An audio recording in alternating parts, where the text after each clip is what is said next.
Dollar General, right? So Dollar General is a chart I highlighted to you guys recently. It has come down a couple more dollars. I want to show you something. So if we go to our weekly chart here, and I zoom out, I want to show you this. This is freaking amazing. So number one, look at this weekly chart. You're going back to 2009, and it's into a long-term trend line. I know it's hard to see because I have other stuff drawn on here, but essentially you're into that longer-term trend line.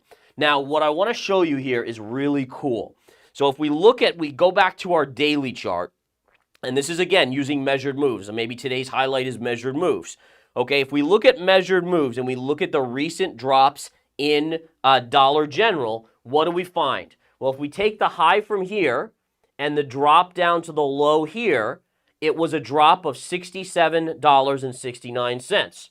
If we take the highest point here on the consolidation to the current drop, look at this, $67.69. Now, again, it might be a penny or two off. That's unimportant. It's basically showing that we have done the exact same drop that we experienced here has now replicated from here down to here.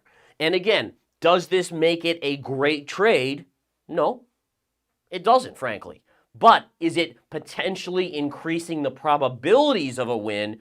Yes. Nothing is guaranteed. It's about stacking the deck, getting probabilities higher. So again, when you look at that long-term weekly trend line, right? So if we go to that long-term weekly, back to that chart, or zooming out again, and let's flip over to the weekly chart here. All right.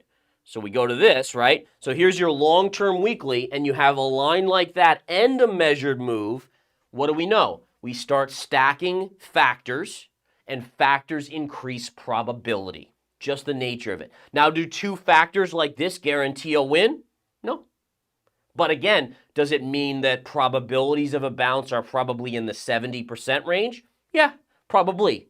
Again, still means 30% chance it doesn't work. It's about probabilities. Be the casino, don't be the gambler.